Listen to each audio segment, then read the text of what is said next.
Good morning. Moving along slowly but surely on the sharp practice project. Got the Union skirmishers done, so that's 3 groups of 6. Well, technically 3 groups of 7 because each one has a officer with them as well. And got them into the formation. We find the other one. Trying to use a tripod to make it less nauseating for everybody. Basically, I'm just jonesing to play a game of anything right now. I'm kind of forcing myself to get these first units done, so I can reward myself. So I'm going to have 7 officers, so 7. I don't know what the best way to do is, or different groups, but they'll be whatever. So there'll be 7 command cards for this battle. The end game is to use the infamy card deck, and to have 9 officers for each. So once I get these units done, so all I have left to do now are the 3 skirmishers for the Confederates, which are already started, which I'm kind of excited to report. Then I just have to get 2 artillery pieces for each side. I'm going to try to do it a little bit differently. Instead of having just a 1 gun, I'm going to try to do 2 like a battery for each side. So that could be completely brutal. If so, I'll just have an extra gun and I'll pull one. But it'll be kind of fun to have that firepower of 2 cannons. I think, from what I've read, I know the Confederates operated in 2 guns together, made a battery, and the Union usually did 4, but I think 4 guns would be a slaughter, so we'll avoid that. We'll try 2 at first, and then I'm going to have the 8 cavalry guys for each side. Then I'm going to pick up the horse holder. I think it's a figure for the Perry Miniatures medal. They have a guy for the Confederates and the Union who's just sitting there holding 3. I think he's on a horse, holding 3 horses himself. So that'll be an action is they could dismount and then form up as a 6-group skirmish unit. So it'll be a little bit of fun to it. They can run, especially with the width of my table. I can have the cavalry sprint out to the side, dismount. Skirmishers move forward, fire a couple rounds, and then run back to the horses, mount up, and get the heck out of there. Could be an interesting thing. We'll see. I might give them the Sharps breech-loading carbines, which maybe a little less range, but they can fire like twice a round. I think that's what the rules for sharp practice are for breech loading. They don't have to spend that extra action to load the musket. So that could be fun. So between the artillery and then the cavalry, I think I'll just have to do a couple of the add-ons. I want to get the medic. It's not a medic wagon, but like a doctor wagon where it's got some wounded figures where they can come in and heal. I'll just get one of those, and he'll kind of go. He'll go either way. For if the guys want to. If a side wants to bring in the physician to heal somebody, we'll just bring the wagon and all the mix of Union and Confederate casualties onto the base, excuse me.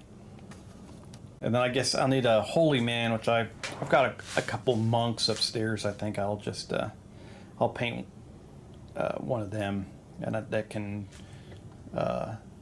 get away shock. I've already got the banners. And I've already got a musician.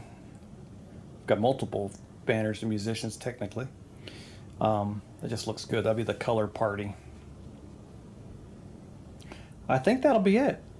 And then basically ACW sharp practice whenever I want to. I can go back and forth between that and infamy. Until I start getting this chain of command stuff done.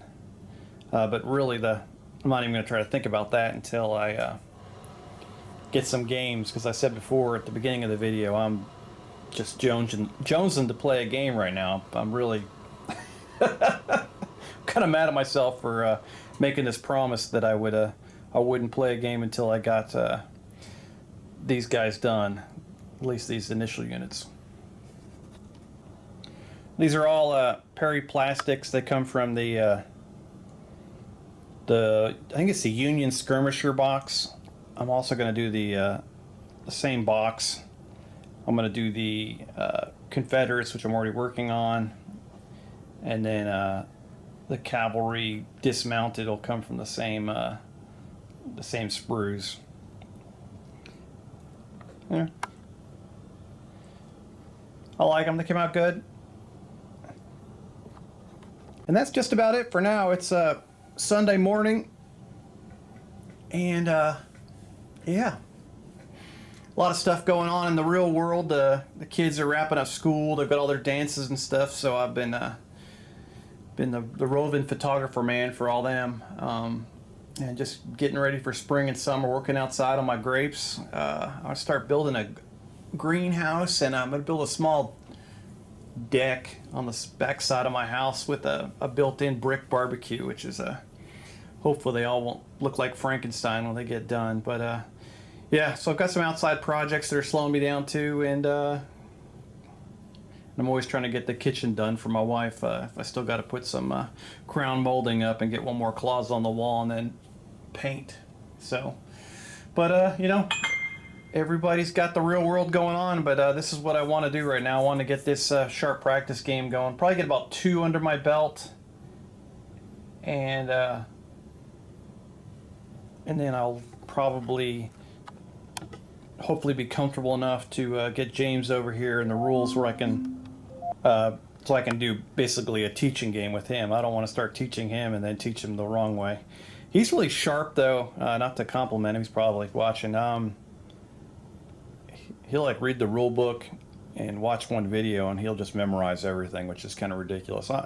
I can get about 80% of it, then I'll make little mistakes that I'll have to go back and tweak. So I will definitely be relying on your guys' expertise to help me out when I screw things up.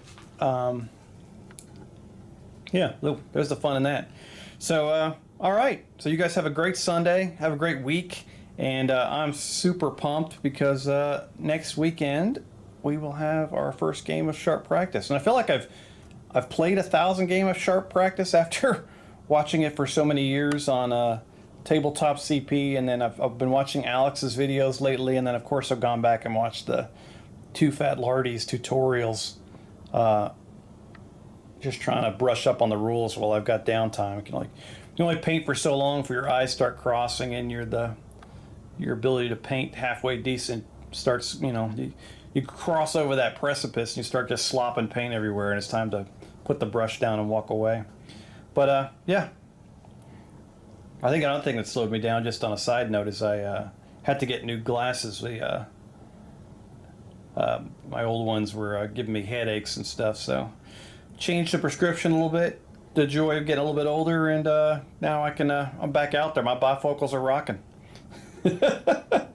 All right, guys. Once again, have a great weekend, and we'll see you soon. Have fun, and